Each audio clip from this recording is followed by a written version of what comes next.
Hey guys, welcome back to my channel. Welcome back to Real Talk Bougie. What's going on, guys? How's everybody doing? What's up, everybody? What's up, gang stars? Hi, Coco, Mimi, K and B, Mom. What's going on? What's good, everybody? Thank you. Thank you, Soul Power. I appreciate you so much. Oh my God. Boom. Thank you. Thank you for supporting. Thank you right out the box. I appreciate that. Thank you. Thank you. Thank you. Okay, guys, there's a lot going on, so let's just get right to it. You guys have been asking me about a few stories now. A couple of things is weird. I cannot find this hearing from yesterday, but I know it's going to be in this story. So let's just jump right in. There's a lot going on. I want to talk about this story first that's going on in the Atlanta area in Clayton County. Let me just say it's Libra season. We all know Libras, Libras are making folk mad already. But it's almost, can you believe how fast Libra season went? Like literally, I feel like the other day we were saying it was Libra season, and girl, Libra season is almost over. Why Libra season go so fast? I hope all the Libras had a beautiful birthday. I hope they did. I know. Okay. Libras, I hope you all had a wonderful birthday. All right, let's get into it. Let me share my screen. I guess we don't have any birthdays or anything like that. So I'm just going to say Libra season. Girl, Libra season is going quick. All right, screen share. Let's get into it. Is this it? Nope. All right. I had no idea that this was actually going on. I saw it in my timeline, but I wasn't I just didn't. I was like, mm-mm. Okay, hold on a second. Let's see. So there was a missing baby, you guys. I'm sure you guys have seen this all up in your timelines because I feel like all of our algorithms are pretty similar. Okay. Let's get into it. I feel like if this was in my timeline, it was definitely in yours. You're on vacation mode. I'm in vacation mode a little bit. I'm getting my mind straight because I'm having to get us prepared. But baby, yup. Yep. Me too. But I don't want to get there yet. I want to get there when we're actually there. But I'm so happy that vacation coming soon. Okay. So okay, enough said. All right, let's get into it. Let's take a look at this story. I know you guys have heard about this. This is sad. Doug, right now at 7:03, we have a new development in the death of 6-month-old Nakai Pratt. Both his mother and father will be appearing in court later this morning. His father is charged with the baby's death after Nakai's body was discovered in the woods of an. They made up some sort of story. He made up a story like this. Someone came and stole his baby or something. I think from like the gas station. Apartment complex in Riverdale 3 days after he was reported missing. 11 Alive 7-inch Haynock continues to follow this case closely for us. Live this morning from the Clayton County Jail. And Seth, we know now the mother has some involvement according to investigators. What do we know about her arrest? She needs some lying to police. She needs impeding an investigation.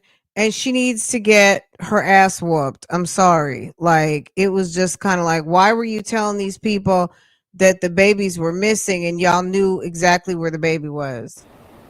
Yeah, so Jonathan, we know both parents of NAKIA Pratt, the 6-month-old baby found dead a few days ago. They're here inside the Clayton County Jail. We know the mother, whose name is Nicolette Pratt. She was taken into custody yesterday, though we're still waiting to confirm on what detectives believe, or if they believe she is involved in her baby's death.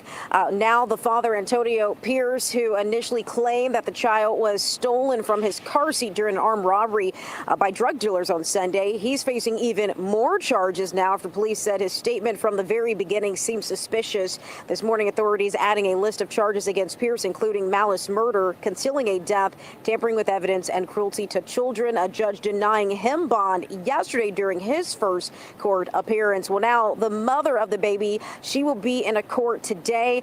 Baby Nakai's mother charged with obstructing an officer, making a false statement, and being party to the commission of a crime. That'll Her work. exact role still undetermined. We're also learning from authorities that baby Nakai's twin sister, that baby now is in the custody of the Department of Family and Children's As she Services should. at this hour, as the investigation into what happened to Nakai is still happening. We also know that the baby's autopsy is expected at some point this week. So we're waiting to see what that shows as far as how baby Nakai died, Jonathan. You said who? You think the newscaster, Mr. Blue Suit, looks like Lionel Richie?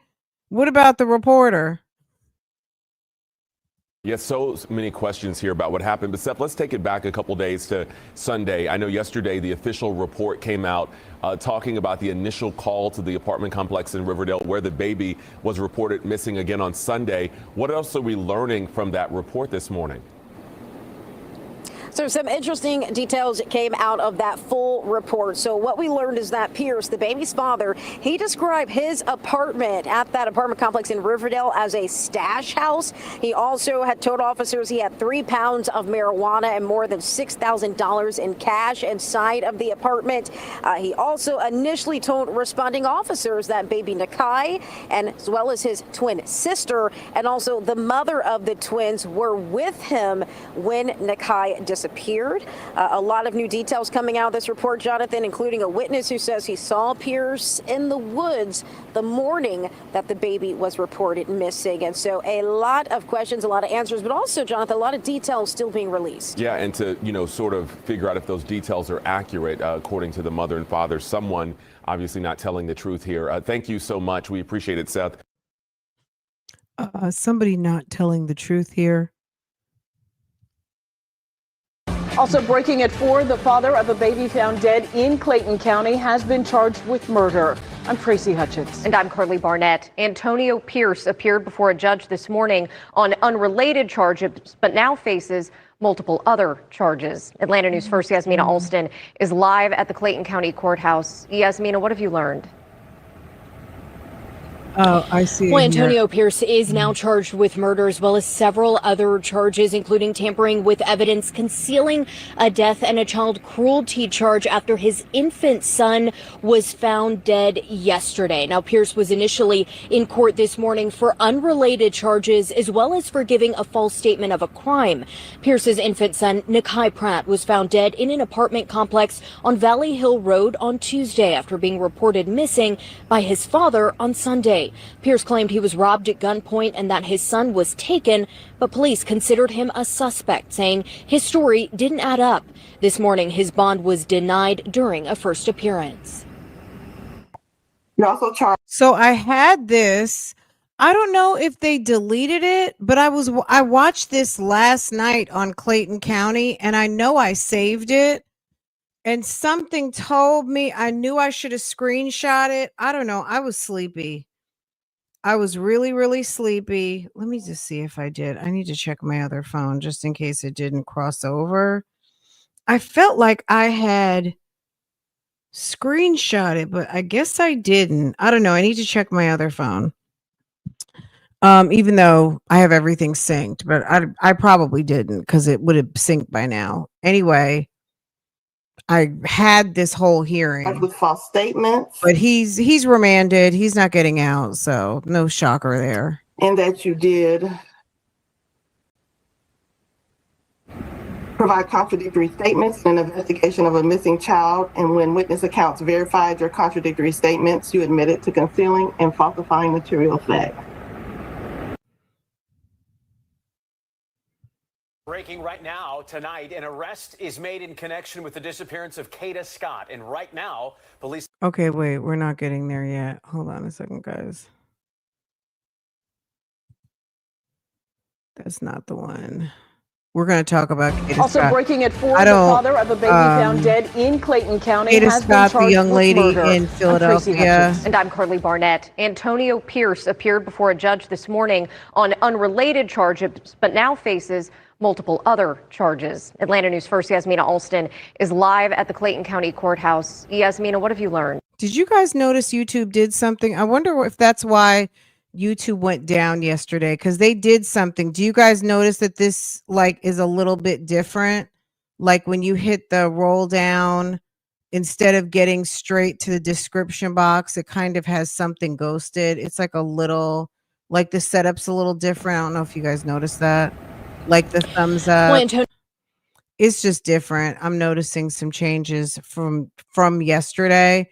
And I wonder if they did that rollout yesterday, that's what, that's when we experienced kind of like the YouTube blackout. Were you guys I know for me yesterday when YouTube went down, I was like, what's going on? It was so weird. I was like, what is really going on here? And it was like, I was like, YouTube's broken. What's going on? And okay, this is the one. Is this it? Yeah. Folks, there is breaking news right now out of Clayton County where police are back at that apartment Yeah, I was like, complex. what is going on here? And then I finally got it. I said, you know what? Let me go prep my dinner. I'm not even playing, because I was actually getting ready to come on live. And I was like, you know what? Girl, go prep your dinner. Where a missing 6-month-old baby boy was last seen. 11 Alive's Cody Alcorn just got to the complex on Valley Hill Road just minutes ago. So, Cody, what can you tell us about what's happening out there right now? Well, we can tell you the Clayton County Police Department is back here at this complex, along with their crime scene unit and the medical examiner's office. I'm going to step out. Had you guys heard? I mean, look, not to say that people don't take their twins out separately, but why did this man have one twin? Just you randomly, the one day you got one twin out.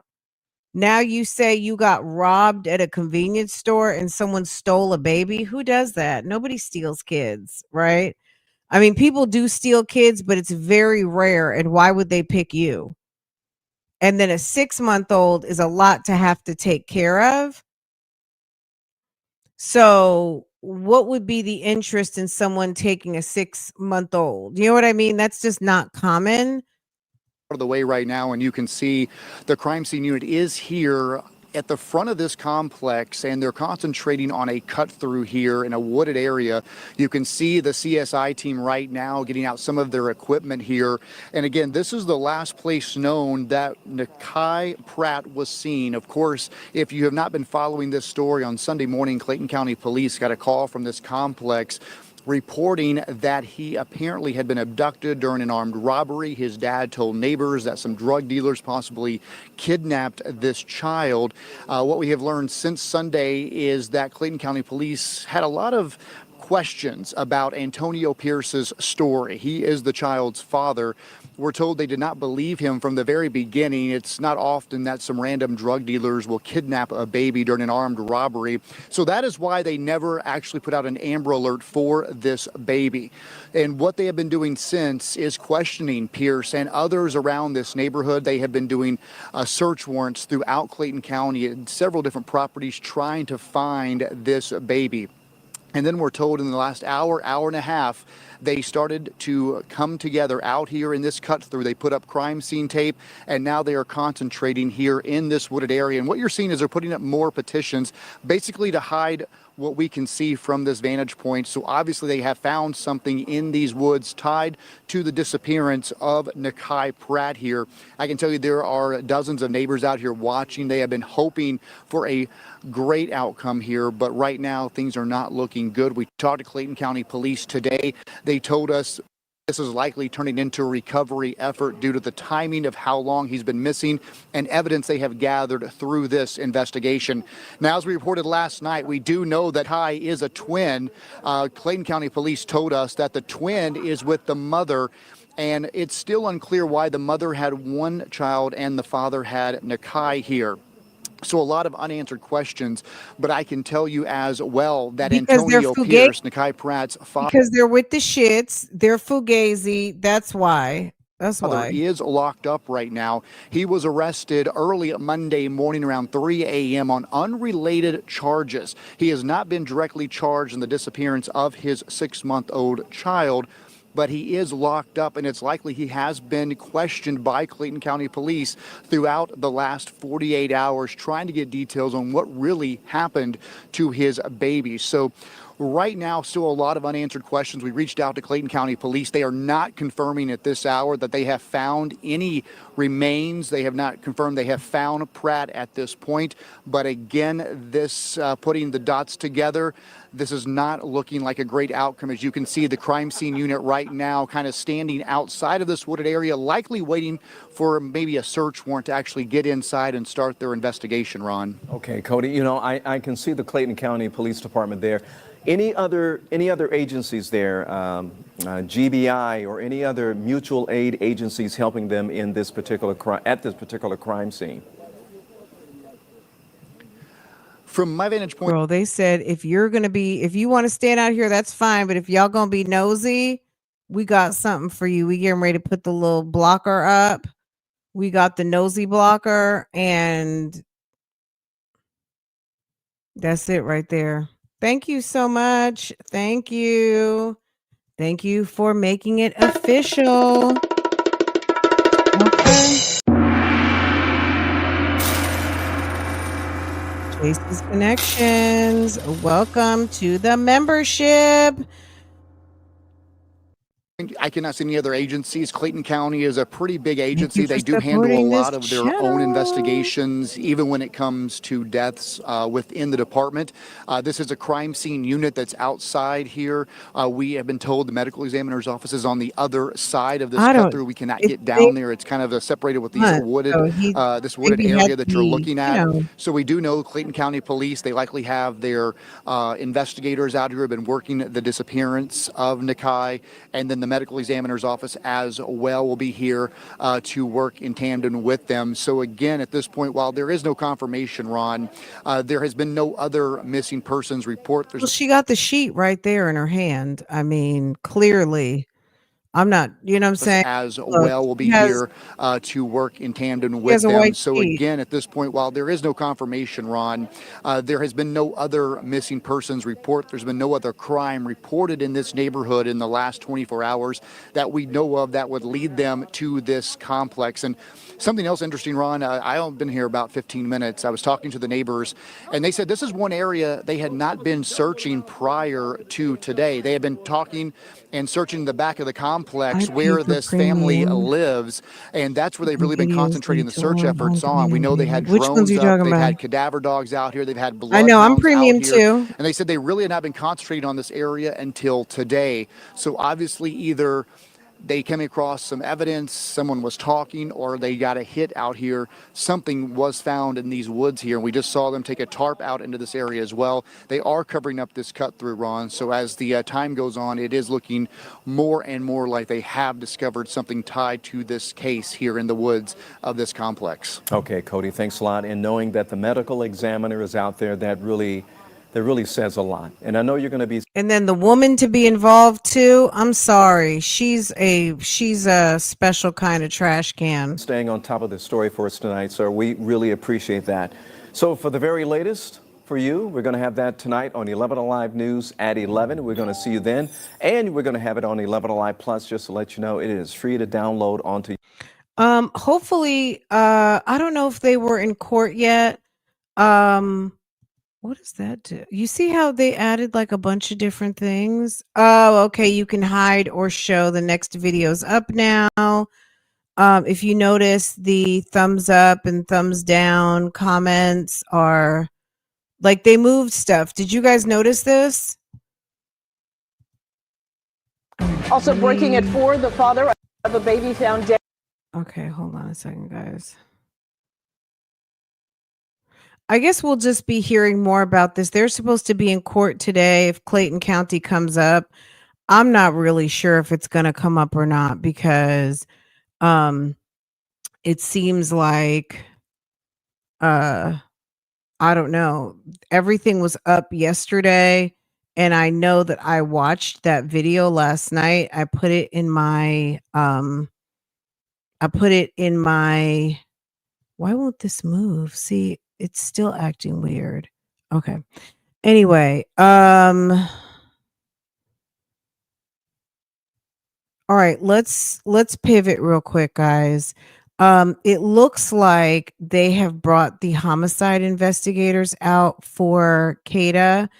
But they say it's not necessarily because they believe it's a homicide. They said homicide has the most detectives and the most experienced detectives.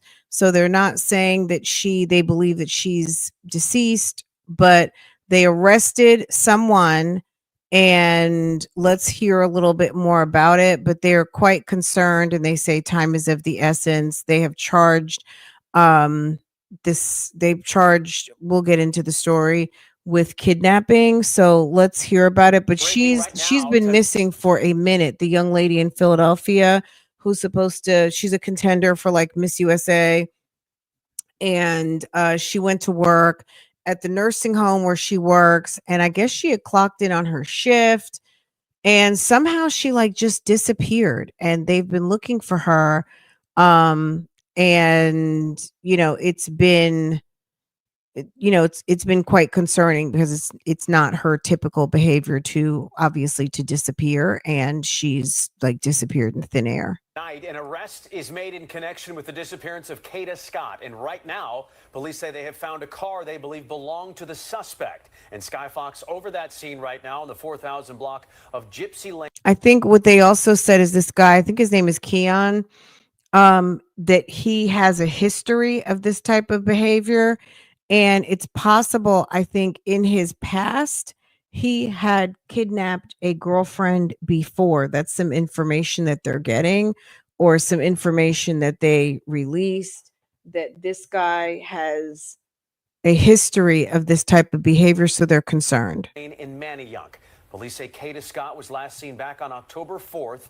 And they say that a man, 21-year-old KEON King, is the one of the last people to be in communication. Hey, D. Johnson. Police giving an update today on the search.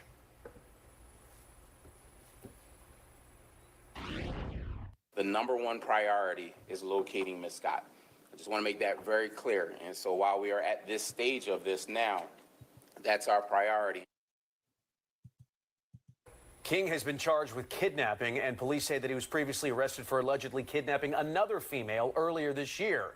As for Scott, she was last seen at her job working an overnight shift at a senior living facility in Chestnut Hill. Now, police searching an abandoned middle school today. This all developing kind of as we speak here. That's our top story at 5. I'm Jason Martinez. And I'm Sheba Russell. We want to get back to that other big development in the case right now, that vehicle found in Manayunk. Jennifer.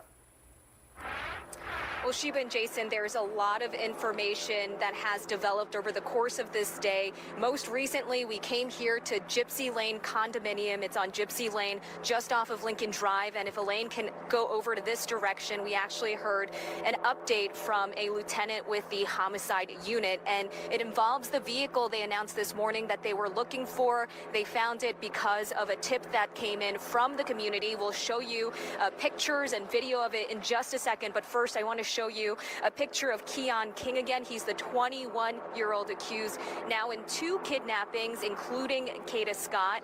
Keda Scott is a 23-year-old, and she went missing now 11 days ago. When he kidnapped the first girl, why couldn't they hold on to him? Isn't kidnapping like federal time? Isn't kidnapping like serious? How is he out? How is he on the streets? If he kidnapped someone earlier this year, now he's kidnapping someone again and she disappears from work. Her family just devastated by it. Now let's get to the picture that police released this morning of a golden Toyota Camry. They say this vehicle belonged to King. They were looking for it. Had heavy front end damage to the left bumper of the vehicle. And now if we can go to Sky Fox, this is video that was just taken moments ago right here at Gypsy Lane, and you can see an aerial view of the vehicle. They have now located that same car, golden Toyota Camry, that they were looking for, belonging to King. This morning, authorities say that they wanted to find this car because it belongs to KEON, and they think that Keda Scott may have been inside the vehicle as well. So now it is being looked over. It's going to get towed away so they can process it for evidence. And you know, police are going to be looking at it thoroughly. We can tell you the search for Keda Scott is still ongoing.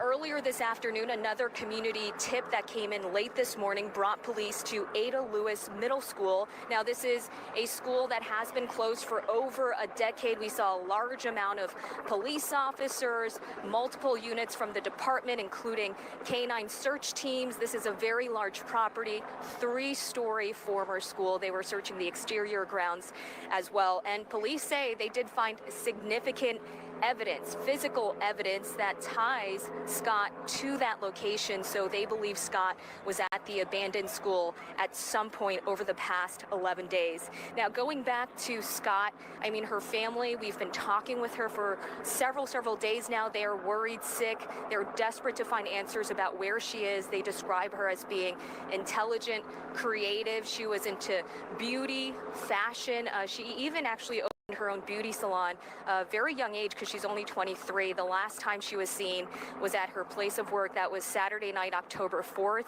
and that's over at a senior living facility, the Terrace at Chestnut Hill. So police say that she arrived at work just before 10 p.m. and about 20 minutes later she was seen leaving. Police believe that King was the last person to speak.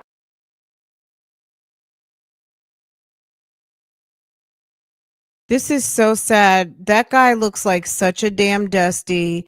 You got this beautiful young lady. She's a Penn State cheerleader. She's a beauty pageant contestant. She's in college. She's working at the assisted living center. She's absolutely stunning.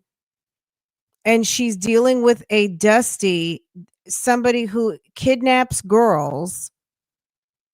Are you kidding me?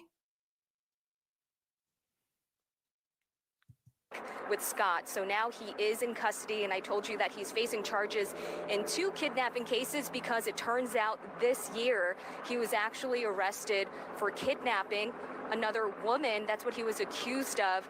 It did show up in court a couple times, but they had to withdraw that case because the victim failed to appear. But now the DA's office believes they have enough evidence pointing to a pattern of behavior. So they're refiling charges from that first case. Now, Scott's case, they believe they have enough to charge him with kidnapping in Scott's case as well. But, you know, police at this point, they say they are hopeful they can find Scott alive. They say the community tips have been tremendous. So they're asking the public to keep coming forward, even if it's insignificant in their view. It might be something very important, and obviously today just proves that the information being shared with police is making a difference. And guys, back out here live, Gypsy Lane, police are now just waiting again for that tow truck to come here to Gypsy Lane condominium. We've been seeing people who live at this, you know, condo development pulling in, asking what's going on, because obviously there are a lot of police here, a lot of stations here, including. I mean, it just doesn't sound good. Her phone is dead.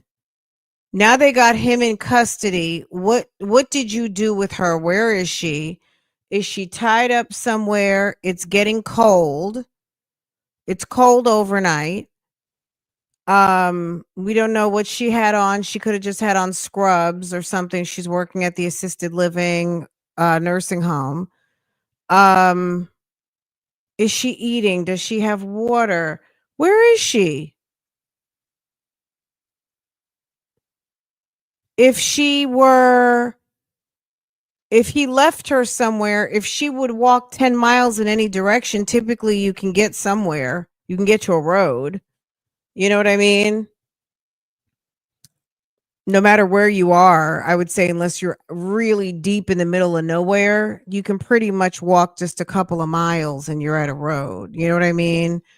Or a house or something. It just sounds like bad news. 29, and we'll continue to stay out here and bring you the very, very latest, guys. So, Jennifer, the thinking here is that police do not want to search this vehicle, which is heavily tinted, until they're able to tow it from the scene.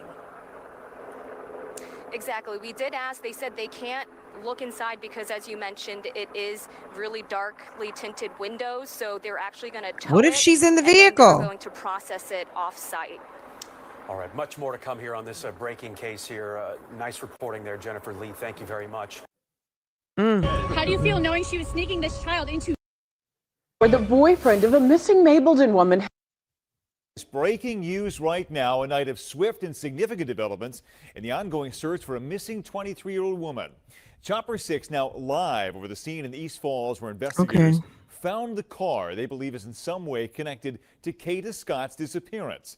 As we speak, detectives getting a warrant to tow that car and search inside. As you can see, they're loading that car up to the tow truck right now. Y'all, I couldn't do their job. I would be so stressed out opening up every single car because, damn it, it's like you don't even know what's in these vehicles. People just... Police announced the arrest of a man they're calling a suspect in this case. 21-year-old KEON King, now in custody and charged with kidnapping Kada Scott. And as all that played out today, investigators descended on an abandoned middle school in East Mount Airy, where we now know they found some of Scott's personal items. But as of tonight, there's still no sign of her. We have team coverage here tonight. We'll check in with John Paul at that school in just a moment.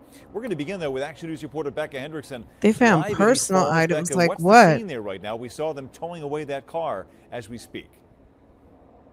Brian, the plan is to bring it to one of the police lots. When they have a warrant, they'll be able to go inside and search it. The car, as you've probably seen, though, has heavily tinted windows, and police are having a hard time seeing inside, so that warrant and the search is going to be key. This search really heating up in the last couple hours since that police press conference where they asked for tips about what's going on. You can see the lot behind me.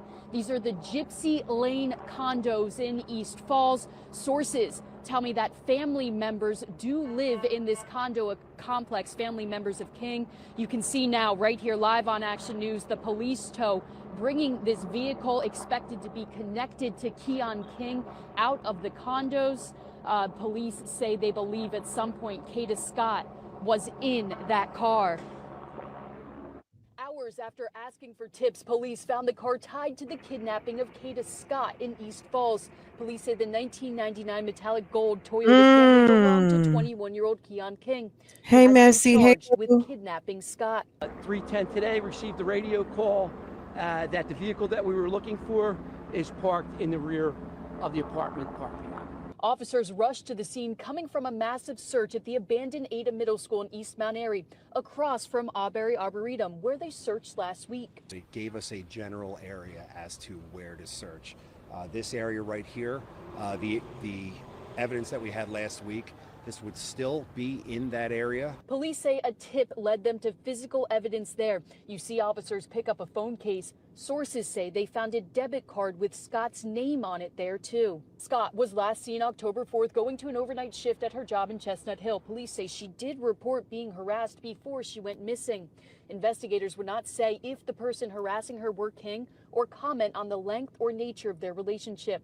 This isn't the first time her alleged captor has been charged with this sort of crime. Police say King was charged last January for kidnapping and assault of a female acquaintance. That case had been withdrawn by our office based on the witness failing to appear at court. I pulled that file, and after an extensive review of it, our office made the decision to refile those charges. We believe there is enough to proceed. So King being charged with 2 cases of kidnapping now, but the important thing here still, police are still searching for Kada Scott. They are desperately asking for the public's help here. They are proceeding, of course, as if Kada Scott is still alive. They say they have no evidence to the contrary. They're holding out hope As they tow the car away, they believe she was in the pieces of this puzzle starting to come together. Oh. Live here in East Falls, Becca Hendrickson, Channel 6, Action News. Brian. And we just saw that car towed away. Up next, the search inside. Becca, thank you. Let's bring in Action News' John Paul live at East Mount Airy now. John, as we just saw in Becca's report, that school right behind you was also the focus of a very active search today. Yeah, Brian, this whole area was just crawling with police officers earlier today. This is the abandoned middle school. You can see it is overgrown. There are smashed out windows. This thing is just falling apart. Now, right now, there are a few officers left guarding it. And a short time ago, we did see maintenance crews trying to get this thing boarded up. They're even putting up some chains so you can't access the back parking lot. That is where some of that physical evidence was found. And while we've been here, neighbor after neighbor has come up to us. They're all concerned about Keda Scott. This is one of the biggest fears that you have as a mother, not knowing where your child is. Concern and fear gripping the area tonight as the search for 23-year-old Keda Scott drags on into an 11th day. As police descended on this abandoned middle school in Germantown, so did Scott's family. We saw them talking with investigators a short distance from the scene. However, they left a short time later. This is too close for comfort. Concerned neighbors also came out to this area today. Oh my God. Myra Coleman has been following the case, stunned by developments today that 21-year-old KEON King had been arrested and charged with her kidnapping. This is somebody's family. This is someone's loved one. And everyone is affected by the circumstances. That someone so evil could go and kidnap her. And we just want to find her alive. This That's is the focus of heartbreaking. investigators tonight. During today's news conference, they said they are still treating this Thank case you, Boo. as if she's alive. The #1 priority is locating Miss Scott. I just want to make that very clear. And so while we are at this stage of this now, that's our priority. And that search does continue tonight. Brian, I have been in contact with family members. They're just too distraught to talk right now. Yeah, I mean, there's really nothing to say, you know, unless you got a clue. Certainly understand that. Call the Many new police, developments call covered Crime for you Stoppers on or Action News at 11 the o'clock sheriff's tonight. department, I Thank you. guess. This All right. might be Good morning. the Just press want to give conference. you an Yeah. update on the disappearance of Keda Scott, which occurred on October 4th, 11 days ago. Going to provide you an update in terms. I mean, he probably, you know how I mean, look, I hate to say this, and I hope to God she's somewhere getting herself to some help, because, you know, she could be in a woods somewhere. She could be disoriented. She could be tied up. We don't really know. But this guy, sometimes you have to think about it. There's so many things that people do before they ever even get caught. So he had his first crime where he got caught kidnapping somebody, and they put it, you know, he was accused of kidnapping. Now, not only did he kidnap again in such a short period of time, now this young lady is missing. So we don't know that he killed her, but he could do something that could kill her, like leave her somewhere where she's exposed. She's not, you know, she doesn't have clothing. She doesn't have food. She doesn't have water. She could be tied up. It could be anything. He could have beat her up, left her with, you know, any number of things could have happened. I mean, I can't imagine if they have to get a crew into that school to search every square foot, or send some dogs in there and let the dogs run through the building and see if they can find, you know, signs of human life. She could have tape over her mouth. I mean, it's any number of things he could have done. It's like a needle in a haystack. It's awful. In terms of an individual that is currently in custody for his involvement in the disappearance of Miss Scott. However, still a lot of work needs to be done. And so I just want to make that very clear as to why we are here and the information that you will receive. Essentially letting you know how we have gotten here, but more so the public's help that we need right now. The public has been very helpful thus far in providing a lot of information, which the investigators have been able to track down a lot of the leads, which has helped us get to this point here. But as I said, a lot of work still to be done. The #1 priority is locating Miss Scott. I just want to make that very clear. And so while we are at this stage of this now, that's our priority. And so we will ask for your help in locating this vehicle, which you'll get a little more information. It's a 1999 metallic gold Toyota Camry with a Pennsylvania tag of MSX0797. But we need to know where this car is. We need to find this car. Making this very clear is not to just focus on the northwest section of the city of Philadelphia. This car has traversed through the entire city. And so I want that to be clear, that every neighborhood, every person listening to this, whether you're in North Philly, South Philly, Southwest, Northwest, please open your eyes and see if you locate this car, or if you have seen this car, please contact us and give us that information. The second part of this is the individual that Deputy Commissioner Venor will provide his information very shortly. Want folks to understand this person has a little bit of a pattern of this type of history.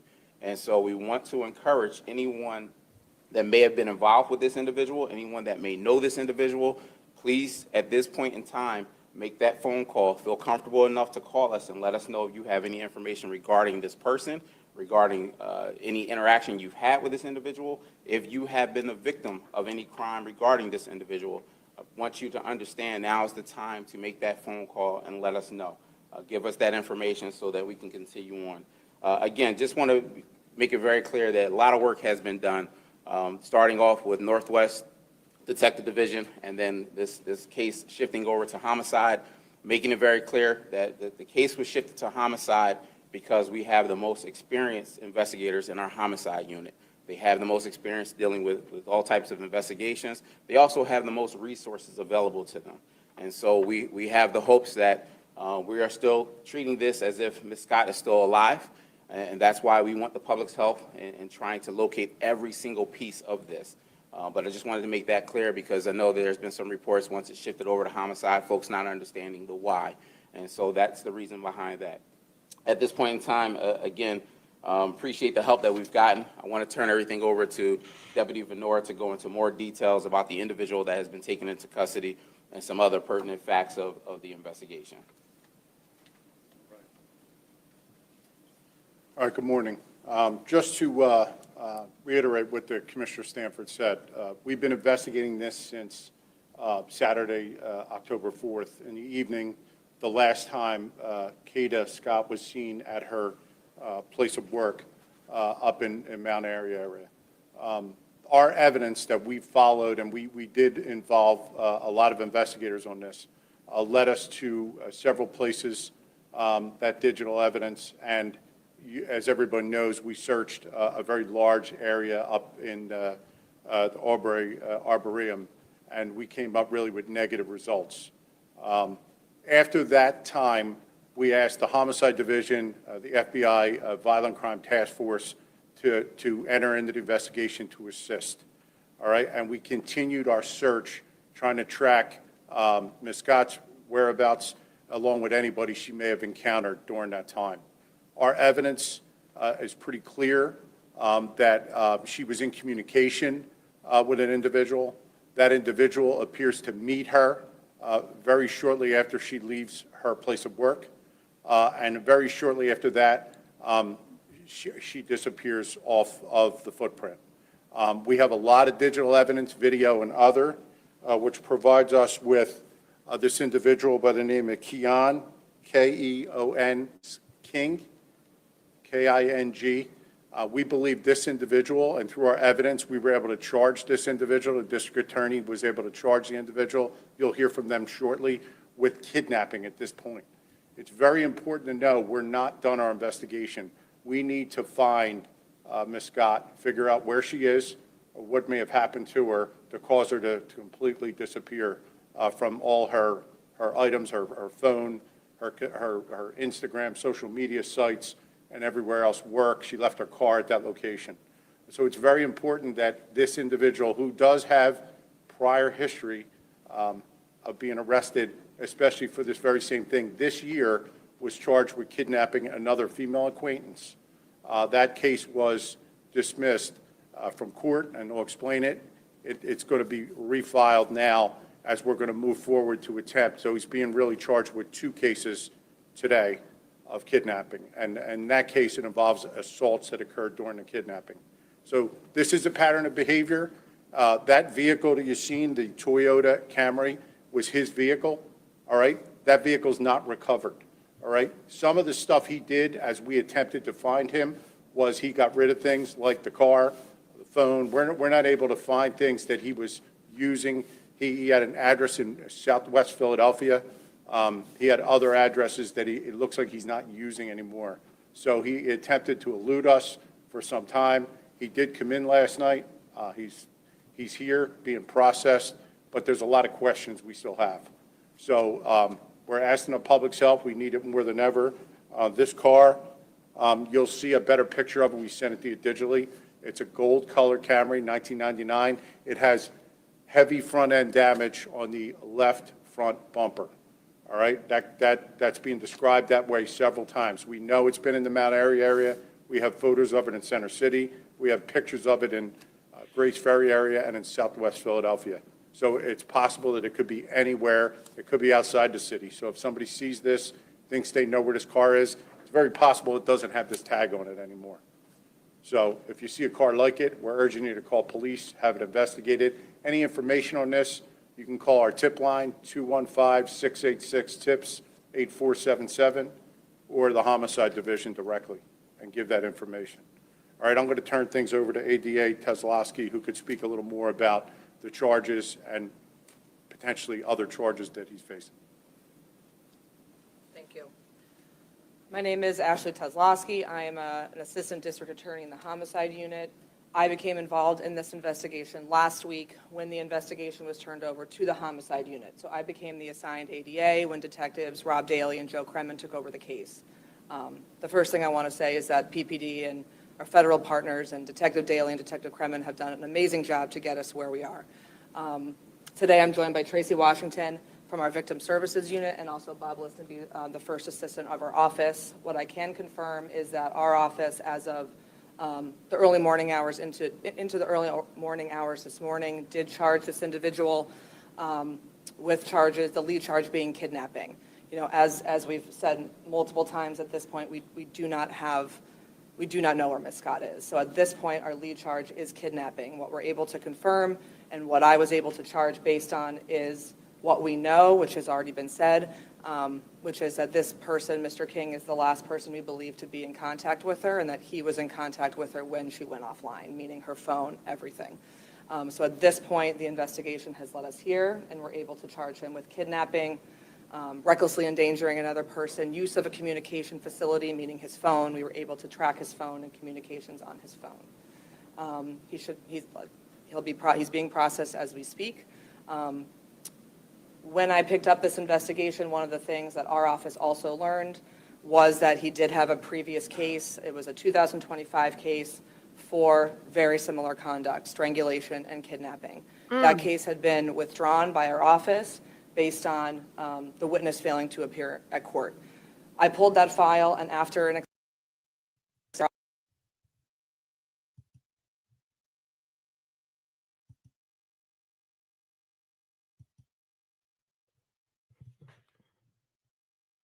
yesterday. Oh my, what he was served happened? on YouTube, stop. that as a part of YouTube our needs to stop conversation playing. with him. Him being here and being processed on the new charges, he was served for that, so he will also be facing a preliminary hearing on that previous kidnapping case as well. So at this point, he will have 2 open kidnapping cases that will face preliminary hearings in the coming months. Good. I mean, he shouldn't have been on the street. I'm going to just still stand on that. And I know that the witness wouldn't come forward, but they're typically, I mean, if you have a crime that's been reported and you have a victim, you know that these victims get terrified or threatened or try to intimidate. There should be some crimes that it almost doesn't matter if the witness participates or not. I mean, there's somebody who's missing, reported missing, somebody who was hurt or harmed. That's why you bought charges. Hopefully the witness gave a statement. I just feel like sometimes, you know, every witness is not able, right?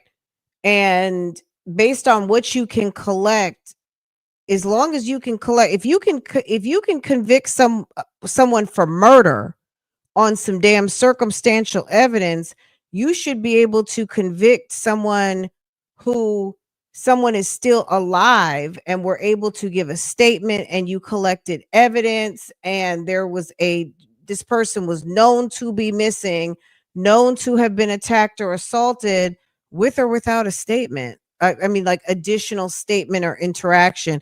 Because some people mentally, I mean, I would understand not being able to testify. Because I mean, first of all, you're trying to get your life back, but then to sit there and have to relive it and be terrified because everybody's not taking you just for a long ride. Some people have some very terrifying experiences with these crazy folks. So I don't blame someone for not wanting to come forward, but this dude didn't need to be out of jail. If you're holding people for damn bad checks for 2 and 3 years, this guy should not have been on the street, and he's out here kidnapping young women. It's ridiculous.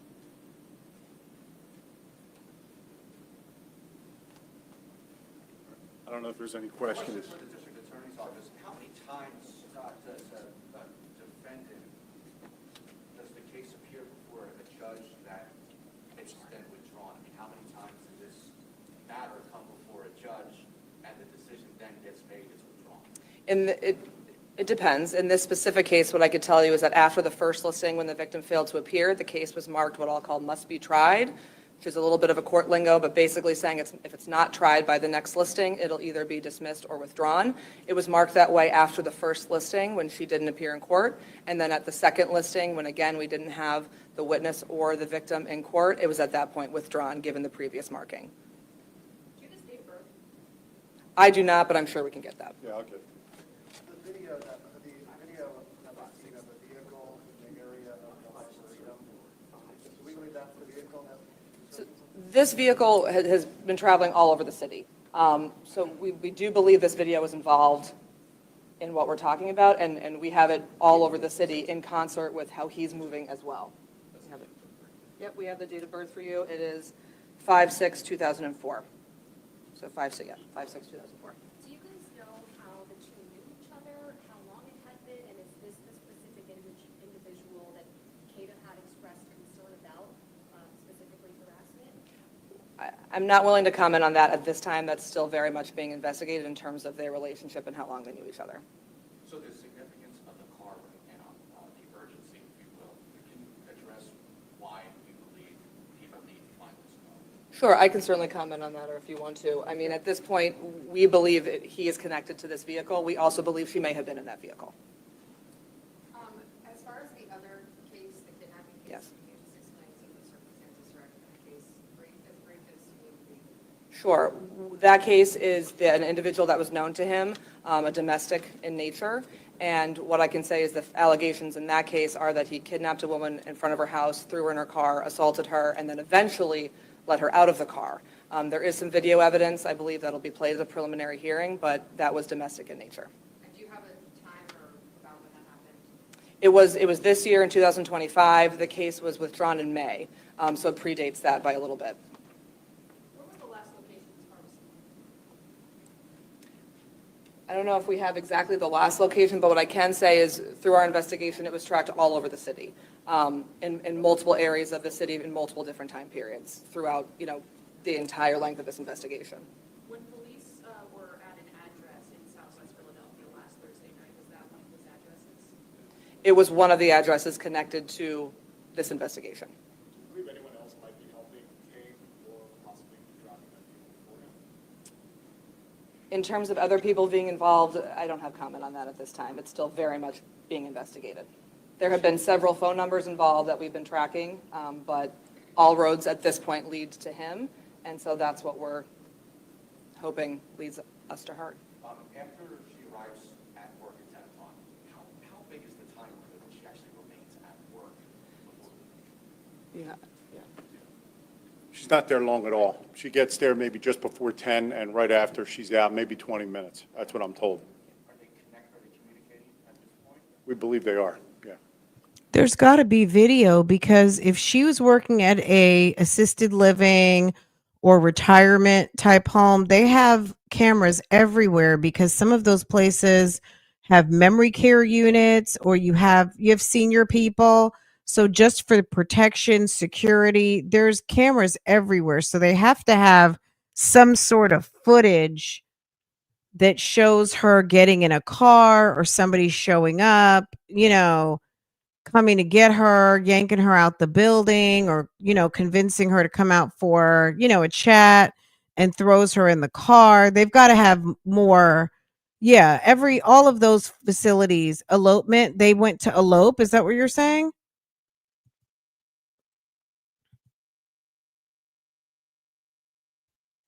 Stop it. They didn't have cameras? You gotta be kidding me. They said the business had. With old people? You gotta be kidding me. I don't know their relationship. Obviously, they had a connection. They're going back and forth, and they've known each other for a short time, but I don't know how long. I cannot. I can't even. I don't know. I don't know yet.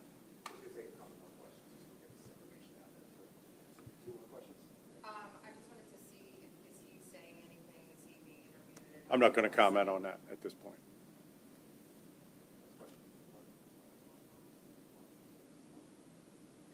All right.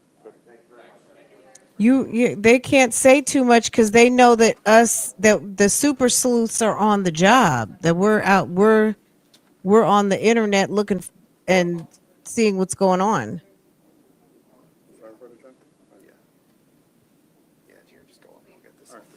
Just do it up there. Yeah, just going up with the cameras. All right.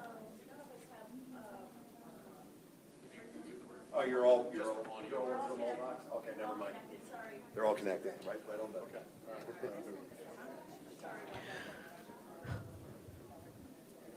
Is he your?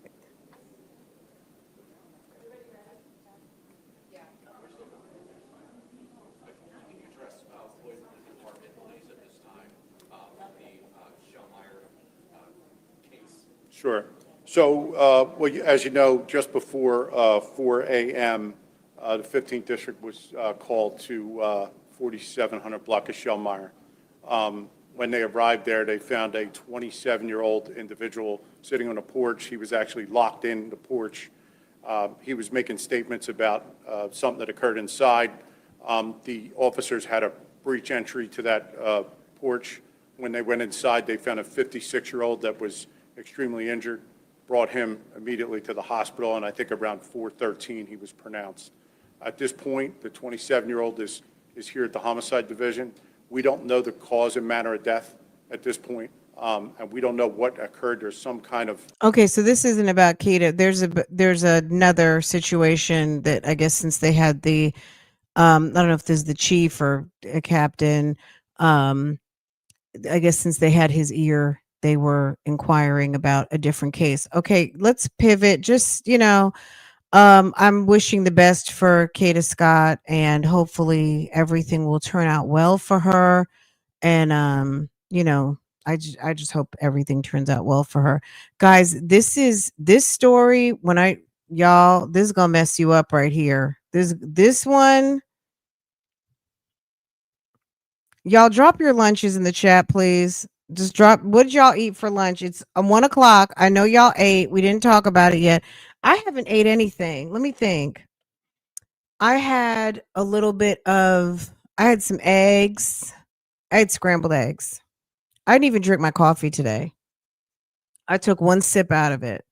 You're eating air. Nothing. Y'all have not eaten? What? All right, let's get Chick-fil-A. Okay. All right. Baked potato, yum, yum, yum. Turkey burger, yum, yum. Starving. Couple things. I did go through Sakina's Thompson TikTok, and I did find Homie. So I just want to do a separate video just on that. So any of you guys who are following Sakina Thompson, She's the one who was convicted of murder yesterday. Well, the night before. So what was that, Tuesday night?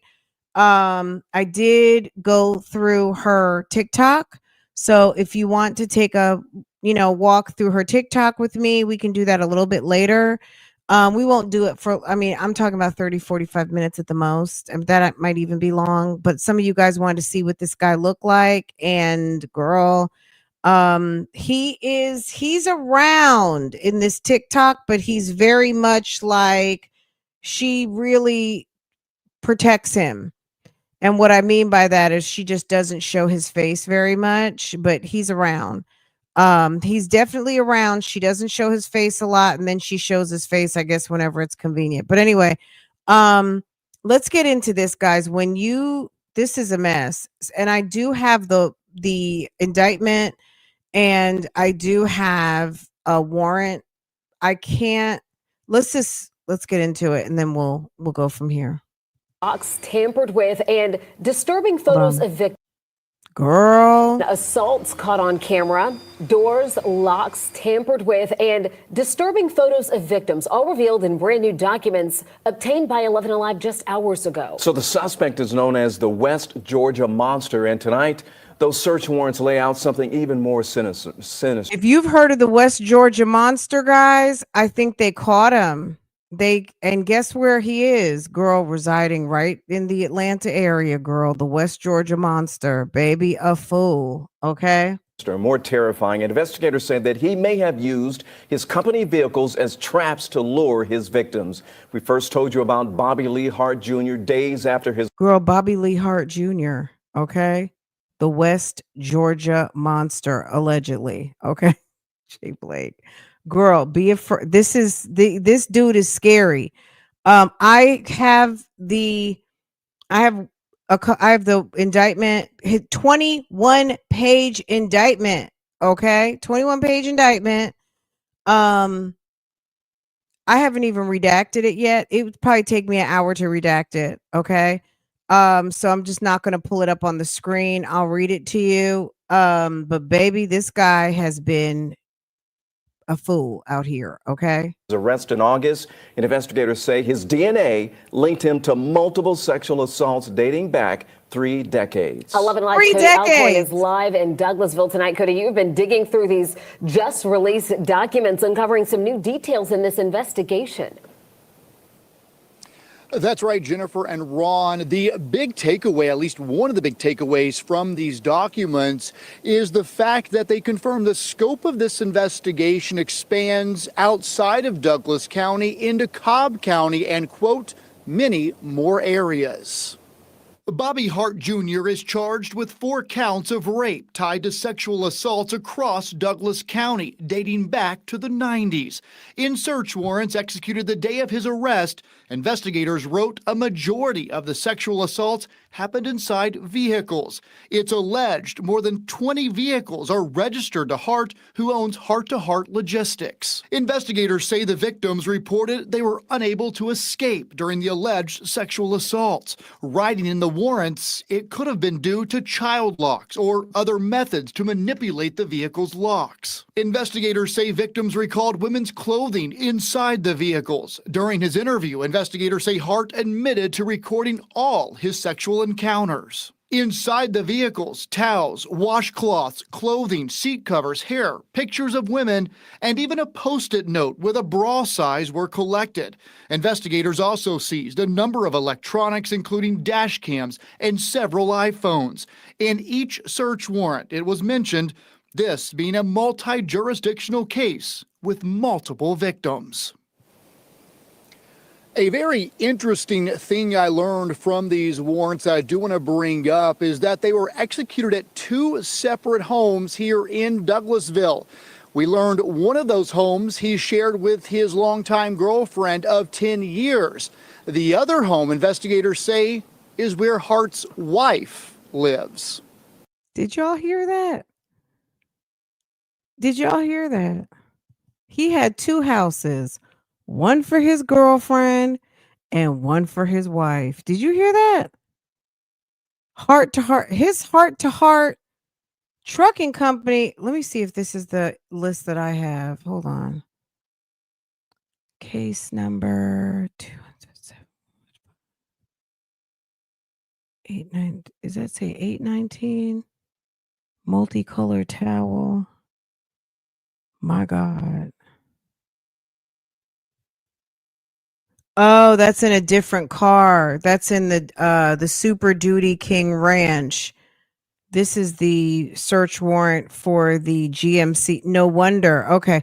It's a bunch. I mean, it's like about 20 search warrants on his file. A very interesting multi-jurisdictional case with multiple victims.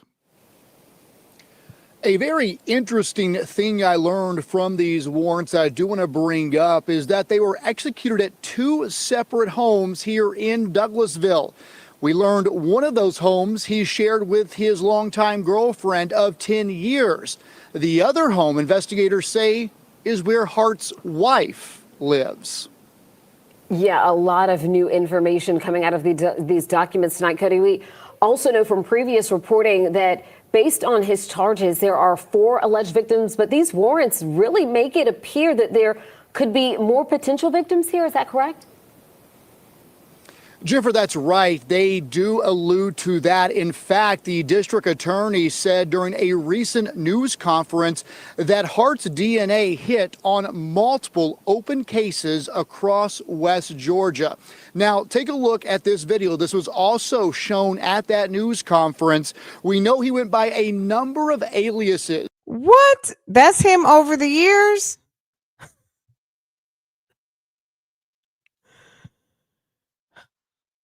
They got him from young to old. Long hair, short hair, braids. He had 2 houses, one that he has with his girlfriend and one that he has with his wife. And he has over 20 vehicles registered to him. He has a company called Heart to Heart Transportation. Over the past 30 years, the DA shared these pictures. These are all pictures of Hart at different time periods, and she is still urging potential victims to come forward.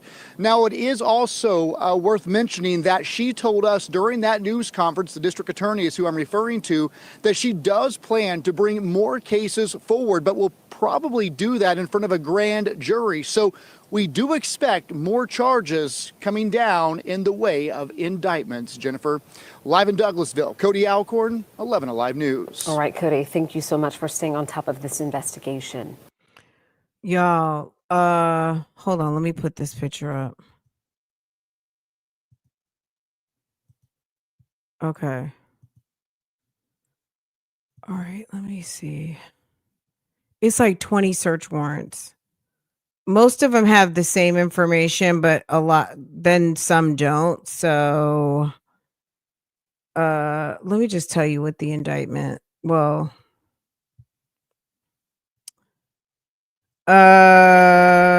1 on the indictment. Girl, back from 2012, R. Okay, I'm just gonna say that. Count 1. Let me look on his thing. Hold on a second. So he has 1, 2, 3. So since this report, he actually has 5 felony R's. No, girl. Let me let y'all see. More than that.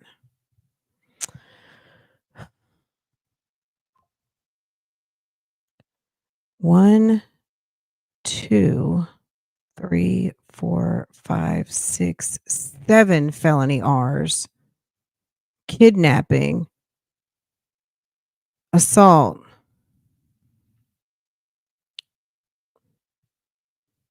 Possession of a firearm during a felony.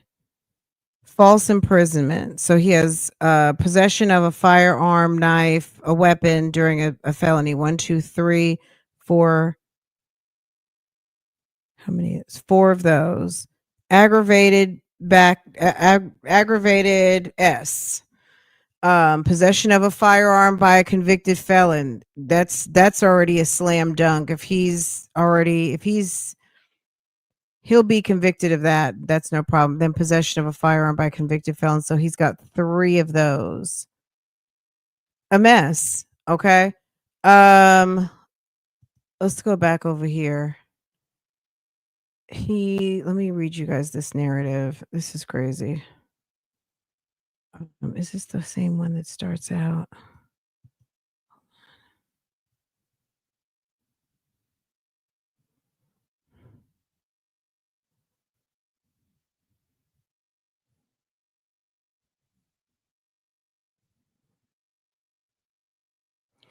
Okay, on this, this is gonna be graphic, so just be forewarned. I don't say trigger warning.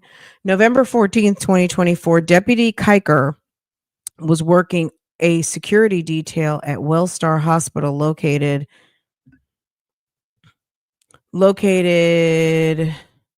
in Douglasville, 1745 hours. He was told that by the nursing staff that a patient blank, I'm going to say just victim, patient victim 1 stated that she had been sexually assaulted /ed.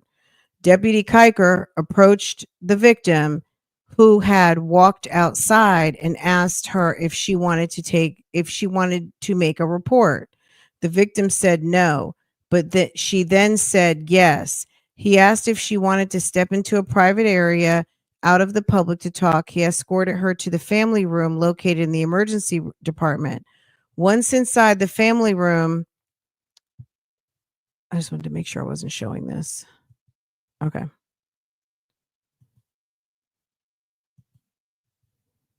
Once inside the family room, the victim said she met Bobby Hart at her job, Dunkin' Donuts, located in Douglasville, on November 13th, 2024. She gave him her phone number after he asked for it. The following day, November 14th, he began calling and texting her. Bobby wondered if she had a vehicle. She told him no, but she was looking for one.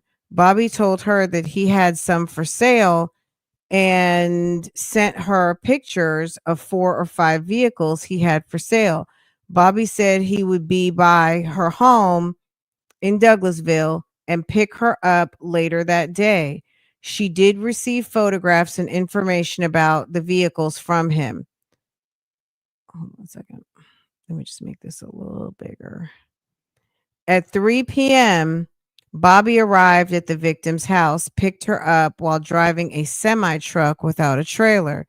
He explained that he drove past Kroger and went straight into what appeared to be a parking lot, believed to be a park and ride on Douglas Boulevard in Douglasville.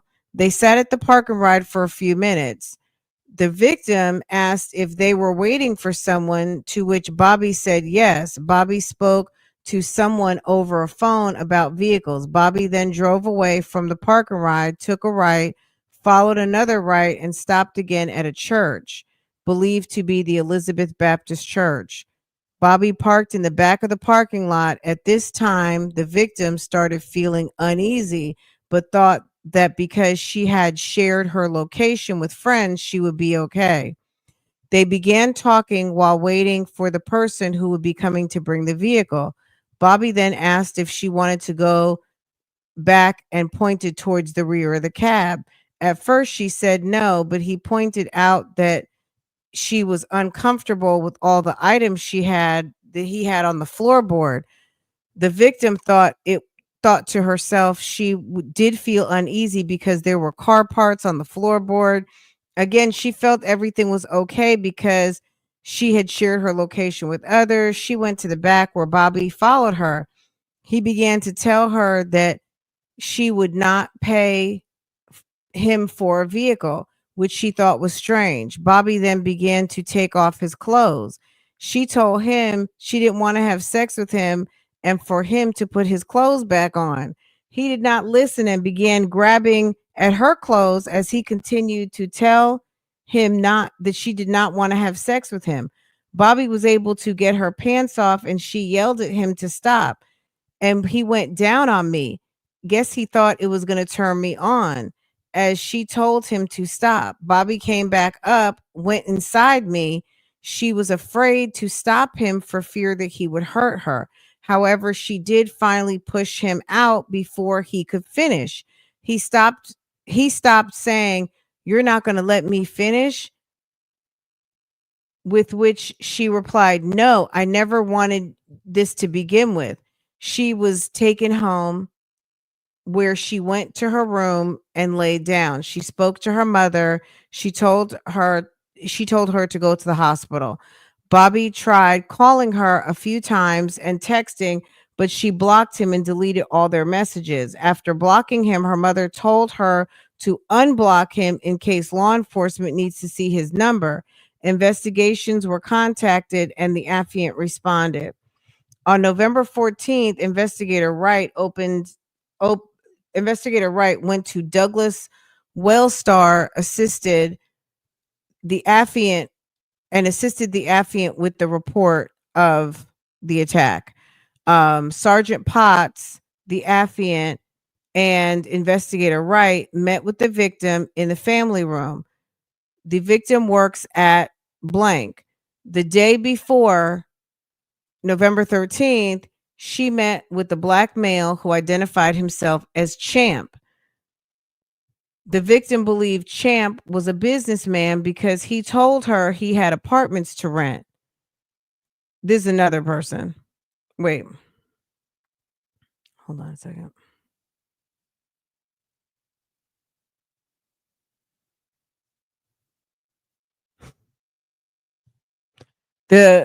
A black male who identified himself as Champ. The victim believed Champ was a businessman because he told her he had apartments to rent.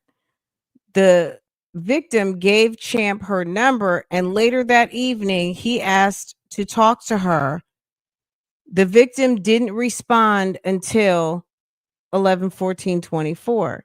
She said she had told Champ she was looking for a vehicle. He sent her 4 separate pictures of cars, asked her to pick one. The victim selected a vehicle, and Champ said he would drop the car off to her house. The victim finished her shift at 1:15 p.m. and messaged Champ she was off work. The victim said Champ came to her apartment complex. At first, she didn't see Champ and walked into the front of the apartment complex to find Champ driving a red tractor truck with HART on the side of it. The victim thought it was strange that he didn't bring a car, but she got into the truck and went with him. The victim began sending her location to her aunt to let them know in case something happened. The victim said the first stop was a location with a lot of vehicles. Champ pointed out a car she had seen in the photograph earlier but didn't like. Champ then left and headed to another location. The victim said Champ was on the phone. So this is another perspective. This is another interview. This is basically the same person talking to another investigator. Champ stops at the church and parks in the back of the parking lot, telling her, "We are waiting for a person to bring the car." The church is believed to be Elizabeth Baptist Church. While waiting for the person to get the vehicle, Champ told her to sit on the bed in the back. The victim sits on the edge of the bed, and Champ stands in front of her and takes his clothes off. The victim told him she didn't want to do this. Champ pulls down the victim's pants and pulls her bodysuit to the side and tries to insert his soft pee into her. Eventually, he inserts his pee into her and stops when she begins to cry loudly. The victim gets dressed, gets up to the front of the truck, and tries to exit. Champ then tells her to put her seatbelt and takes her back to her apartment complex. The victim erased all messages between herself and Champ, but still had his number, which was blank. The victim did show an Instagram account of Bobby Hart. We can go look that up. saying she didn't know if this was the male because the male in the photographs was looking down. On November 14th, 2024, affiant responded to Wellstar Hospital located at Hospital Drive in Douglasville. The affiant met Deputy Kiker and Master Sergeant Potts, who introduced the victim, who was at the hospital reporting the sexual assault. The affiant contacted Master Sergeant Thompson, who assisted along with the investigator Wright in contacting a SANE nurse for the sexual assault exam and kit. Investigator Wright arrived at the scene and we went to the family room in the hospital with the victim. The interview was recorded on Master Sergeant Potts' body worn camera. The victim said she met Bobby Hart at her job site on November 13th, 2024. They talked and mentioned that she was looking for a vehicle and he could help. She gave him the phone number. So they're going through the story again. Let me see. So she's told the story 3 times. They begin talking about the vehicle. She was taken home. She talked to her mother. Okay. Based on the affiant's knowledge, the training and experience, the affiant is aware. Let me see. Did they have anything? Bobby Hart Jr. is known to use different vehicles for these crimes based on the above described facts and circumstances. Yeah, it looks this particular affidavit, they have her telling her story through basically the same story to 3 different people. She talked to one person, she was interviewed by another person, then she was body cam interviewed by another senior person. But on his current case file, he has like 7 counts of kidnapping, everything. So this guy's a mess. Let me see if I could find his Instagram, if his Instagram was weird. It's probably got to be. Heart to Heart Transportation. Are y'all here? Okay. That was disturbing, right? You see what his girl, look what just popped up in my feed. Hold on. The Turkey Leg Hut founder, NAKIA Holmes, she was arrested, accused of helping man in Houston kidnapping case. This couple is with the shits. Didn't the husband get arrested too? So Turkey Leg Hut, y'all, this just in. Hold on a second.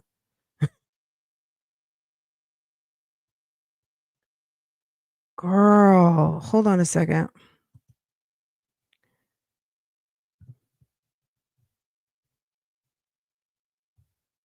Are y'all seeing this?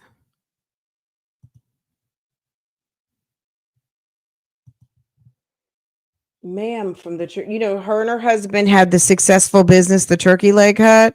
There was some shenanigans going on. They ended up having a divorce. There was some bad bookkeeping going on, maybe some embezzlement. There was a lot going on with these two. But they're saying Turkey Leg Hut founder NAKIA Holmes was arrested Wednesday morning, which was yesterday, and charged with a felony after she allegedly hindered an arrest of a man accused of aggravated kidnapping, according to the Harris County court records. Holmes, 45, she looks amazing. She's a very pretty lady. Holmes, 45, was charged with 1 count of hindering apprehension and prosecution of a known felon. She is accused of helping Jonathan Sazan, a man who days earlier was accused of beating an ex-girlfriend with a tire iron while free on bond on earlier felony charges. He sounds awesome. He was also charged with aggravated kidnapping and aggravated assault of a family member. Holmes does not have any prior. Girl, bye. Holmes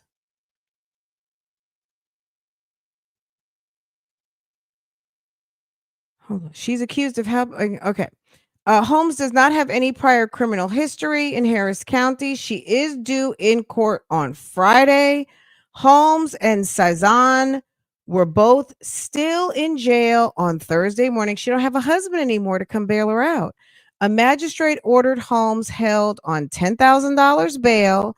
It was not known if Holmes had an attorney yet on the charge.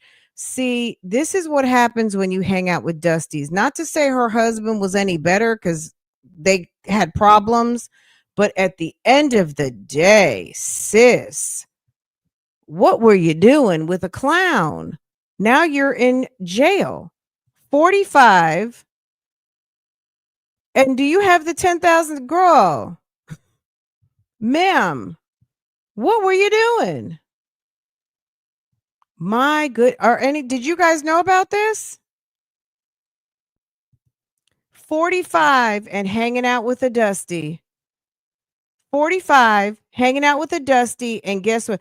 What are you doing with a man who has been accused of beating an ex-girlfriend with a tire iron while free on bond on earlier charges, and was also charged with aggravated kidnapping and aggravated assault? What were you doing with somebody like that? See, hanging out with someone like that gets your behind with a $10,000 bond sitting in Harris County Jail. You got to be kidding me. Why is it that the grown girlies don't know not to hang out with Dusties? This is crazy, y'all. I'm trying to figure out, like, some people have really lost it. How do you not know at 45? Well, we know that some people at 50, well, how old is that woman? 57? Girl, don't know not to hang out with Dusties. This is too much. This is way too much, okay? Wow. Oh my God. So, girl. Okay, this is what happens to me when I get on Instagram. The minute I get on Instagram, I'm like bombarded with stories. This is sometimes right before I go live, and I'm just like, let me click on Instagram for a minute, and then next thing I know, I am like down the rabbit hole. Let me see if I can find this guy, Bobby Lee Hart, or Bobby. Maybe it's just Bobby Hart.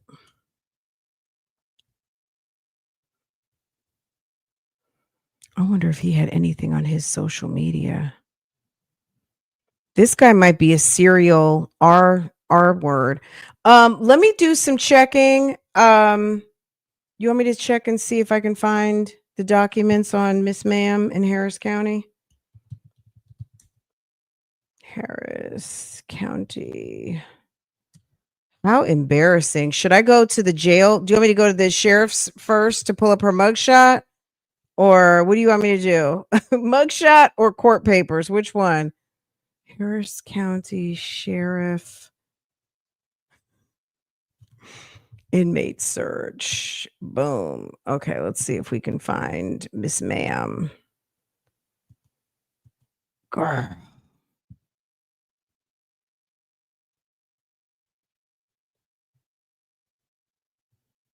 Find someone in jail.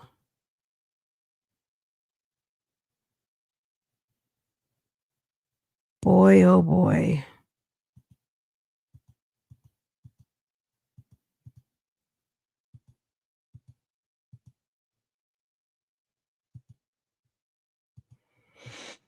Mm-mm-mm. I know her ex-husband must be like, well, damn. NAKIA Holmes. Why don't I see her? Let's see.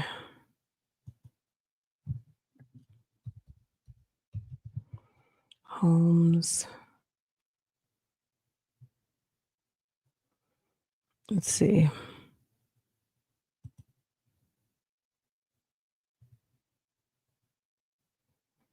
She's in here, but when I click on it, I can't get her. Let's see.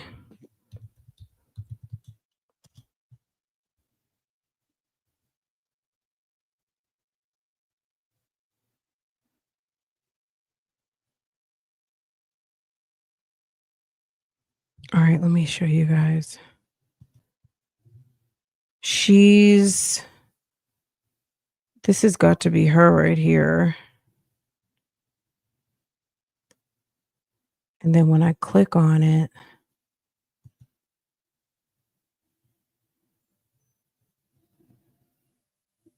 I wonder if she got out of jail and they're not showing it.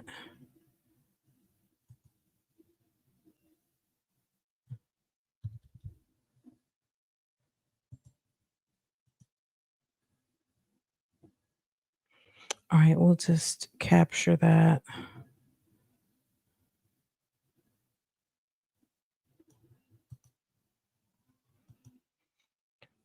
Okay, let me put that on a Post-it note. We'll put that on a little Post-it note, and we'll come back to that. Okay. We'll figure that out. No point in getting stuck on. Oh, you guys can't see it. Why don't y'all tell me when y'all can't see something? Hold on. That's it right there. I can't click on it for some reason. Do you guys know why? Right here. Let me see if I. Now I can click on Romonte. I can click on Romante. Why can't I click on damn?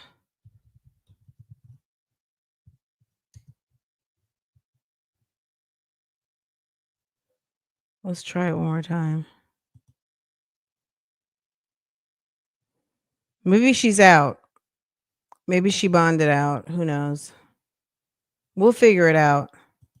Okay. All right, let me see if I can find her, if they have a court case in here. Harris County Criminal Records Inquiry. Boom. Harris County Clerk of Courts case.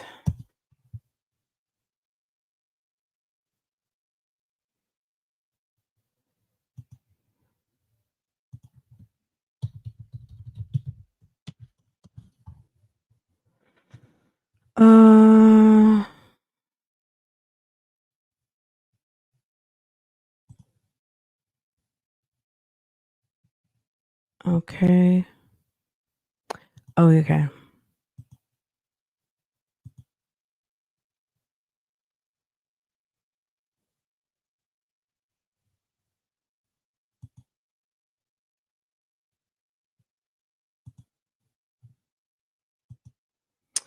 Shoot, do I have my password wrong? It's like you have to log in. All right, if I can't find it, just give me. Please wait 30 minutes before trying again if you forgot your password. Okay. I didn't forget my password, but it's okay. They said they emailed me a link to reset. Okay. Anyway, guys, we'll find out. Ma'am appears to be hanging with a Dusty. And if she was impeding an investigation, it's just gonna, I mean, it's embarrassing. I almost feel like she's currently under a criminal investigation already anyway, is she not? Ma'am has some drama going on with her and her husband, the investigation surrounding their business. Girl, it's over here too. Look. Can y'all see this? Hold on.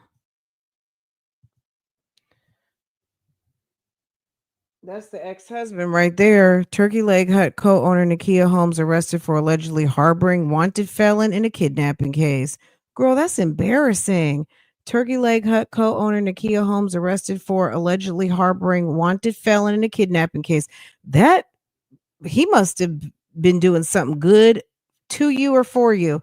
Holmes, co-owner of the once iconic Houston hotspot, now closed, is accused of aiding 38 years old Jonathan Sazon, who was wanted for allegedly kidnapping and brutally assaulting his ex-girlfriend. Girl, we're gonna have to look him up too. Police say Cezanne fled from their shared Cypress home as Holmes gave conflicting statements during a traffic stop. He was later, because she already knows he's about whooping that ass. So if you tell on him, you don't want to have him back because he's dangerous. He was later caught after jumping fences. Okay. Holmes is now in custody on a $10,000 bond. Her next court date is on tomorrow. If you're in Houston, holla at us and let us know if you can go. This comes as Holmes already faces legal heat in an ongoing arson case tied to the restaurant's turbulent history. You guys have been asking me to follow up on this, and now it's like I just have to. I just have to now. We can't not. Ma'am is with the shits, and that's the kind of case we like. Hello? You guys, I'm gonna let y'all go. Let me see what I can find out. I need to reset my password, and I'll find some information out about ma'am's arson case and what's going on with her now. Her behind is sitting in there with a $10,000 bond. And then her boyfriend, what's going on with him? This is some foolishness. How did she even get involved? He probably has some hellified, you know what I'm talking about, island girl. How does any woman get mixed up with a gangster? Some money and some come on now, you guys know. How'd she get hooked up with him? And then she's probably and a good and a little bit of I'm scared. People like a tough guy until he gets tough with you. You know what I'm saying? She probably thinks he's sexy. I'm sure, it's sad, but she has to probably think that, I mean, there's got to be some sort of, these are Ludacris's kids. How cute are they?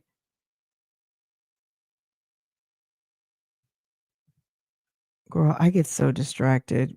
Okay. We're having ADD podcast today.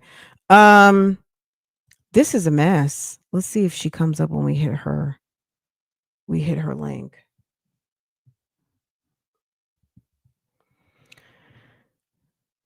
Baby. That's what we already read.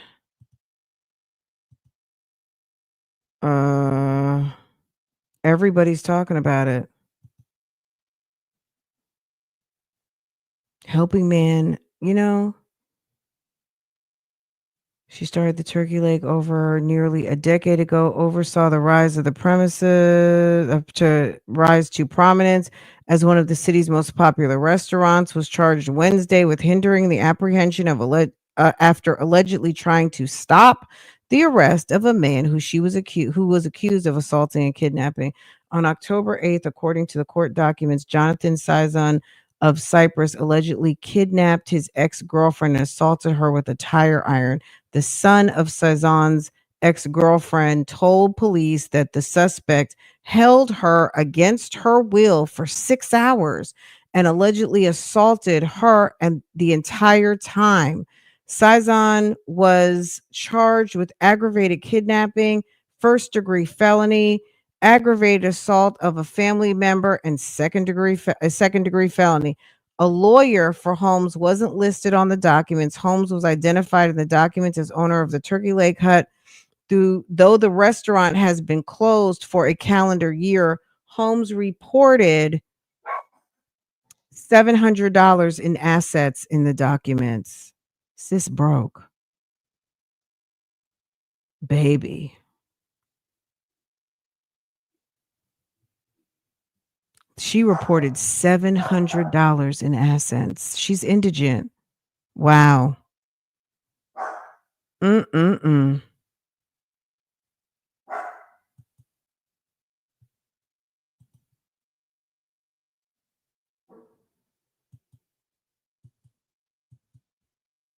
Ma'am, this is not going to be good for your arson case. Look at the Taraji P. Henson meme. Look at the meme, guys.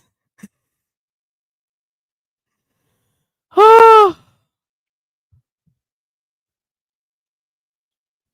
Wow.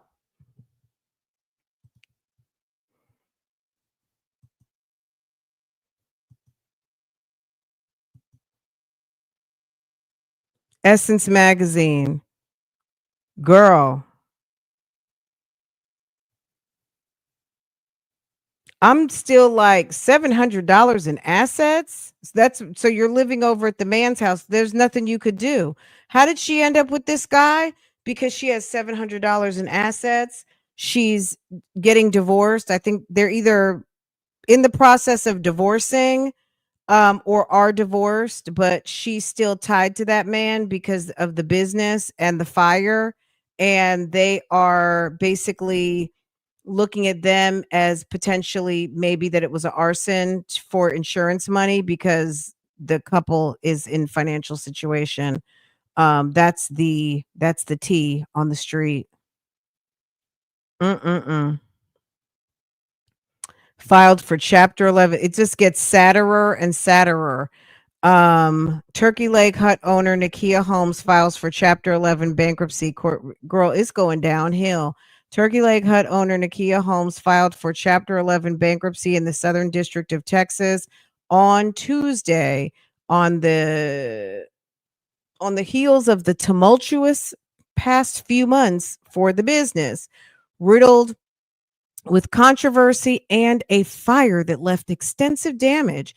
According to court records, the owner listed 19 creditors with an estimated liability of 1 to 10 million. Two of the largest accounts include Texas Controller of Public Accounts in the amount of 1.9 million and a disputed amount of $931,111.12 by the co-owner Stephen Rogers. Rogers, now the owner of Bar 5015 in 3rd Ward, filed a lawsuit against his colleagues in 2020. In his suit, he alleges that the restaurant's majority owner, NAKIA Holmes, formerly Price, was diverting funds, customers, and supplies to her other food trucks and catering businesses without compensating Rogers and other shareholders. Boom. You can leave them and literally nobody have to know about it. But Charles was so explosive, and I feel like it got so nasty. I'm like you, I didn't know. Yeah. So you found on the internet like pow.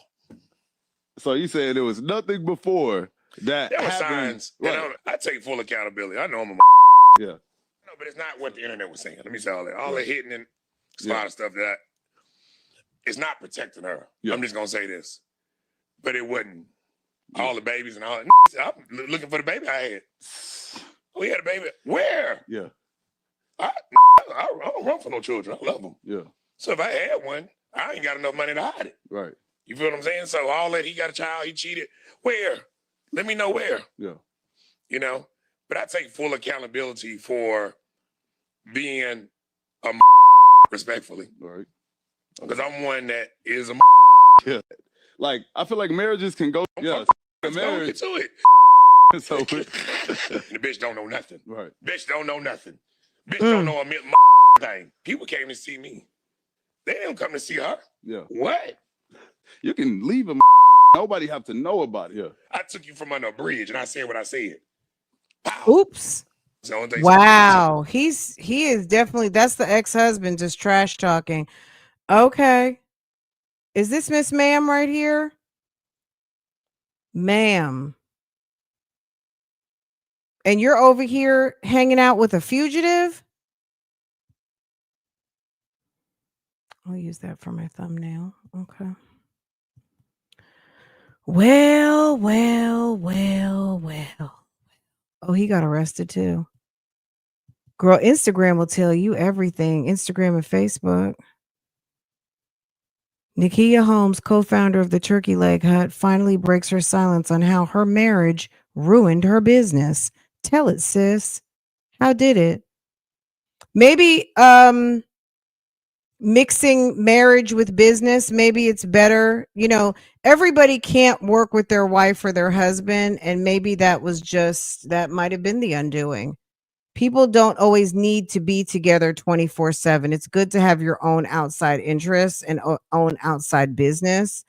There are couples that successfully work together, but clearly this was not one of them. Anyway, baby, a mess.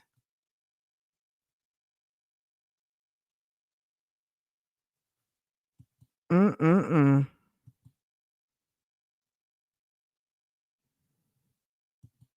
She's attractive. I don't know what she was doing with that young man who was over there beating up his girlfriend. How is he with you and he's beating up the ex-girlfriend?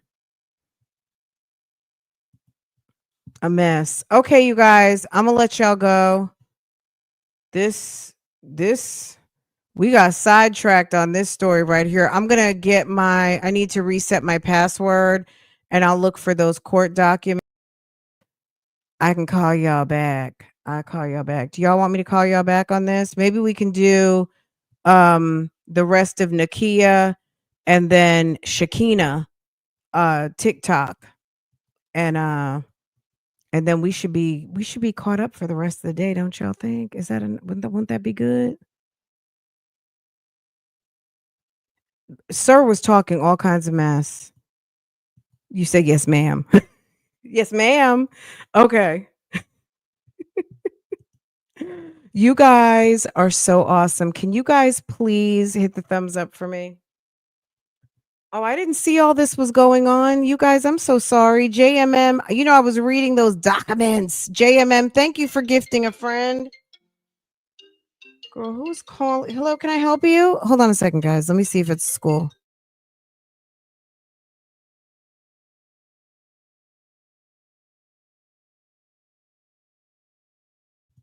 You know what? I can't stand spam. Okay, JMM55, thank you so much for gifting a friend. Such a long way. It's the gift that keeps on giving. JMM55, I am so sorry I didn't see when you dropped that, but thank you, boo. Thank you so much. I appreciate it. I don't know who got gifted, but if you got gifted by JMM55, would you please make sure to thank our good sis for gifting a friend? It means a lot. And girl, if you got gifted and you hadn't been in members in the last week, there's a video you might want to go check out. Okay. You might want to go check it out. All right. We haven't done members in we haven't done members in 4 days. It's okay. Let's see. Yes. Let me pull up the monitor. I hadn't had my YouTube monitor open the whole time, y'all. Look at y'all. All right, let me see. JMM55, I can't see it. My bad, y'all. JMM, my bad, honey. Thank you so much for gifting. Ebony, thank you for your member milestone. JC, thank you for making it official. T-Baby, thank you, boo. Member milestone. Kathy, member milestone. Soul Power, dropping me some coins. Okay. You guys, thank you for your monthly memberships, guys, because that monthly kind of seed money, it really does help the channel. It helps to make sure that, you know, everything is always popping over here and we don't have to crowdsource to pull documents. Okay. We don't have to go on payment plans for equipment and we don't have to ask for change to go and download an indictment or a search warrant. Okay. That means what you guys need, I can provide. So I appreciate y'all who sew into this channel on a regular monthly basis. It does a world of good and it keeps all the tea flowing. Okay. It keeps it hot and flowing. Okay. So I thank you guys very much. All of you who frequent this channel, giving the thumbs up, hyping the channel, subscribing, everything, all of you new members, you guys are amazing. Please, I tried to call y'all back yesterday, but YouTube was not having it, boo. YouTube was not having it. Okay, let me put a thumbnail on this. Let me reset my password. I might come like right back because I don't think I have to pick up for maybe another hour or so. And we might be able to finish this business. We might be able to finish this business before it's time for me to pick up.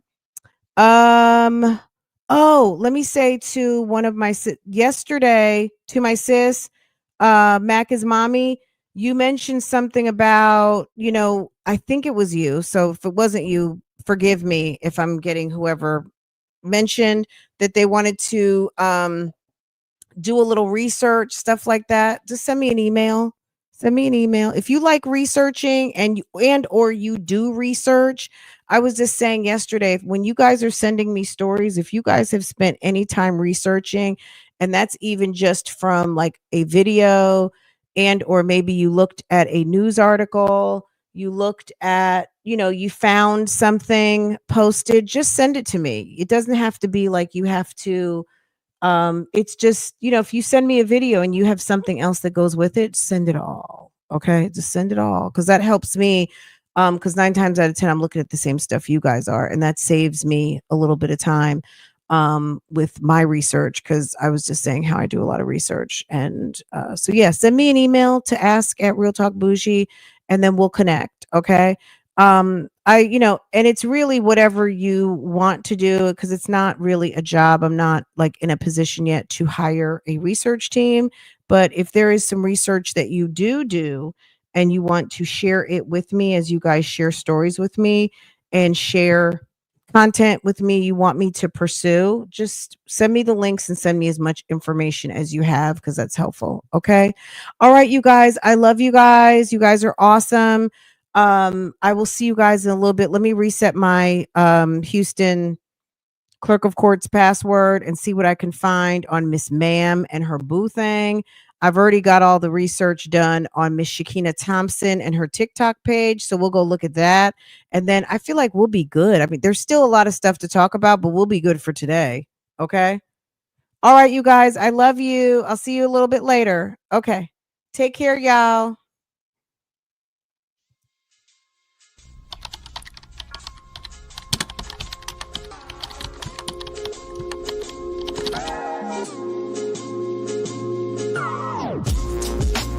Integrity Matters, email me.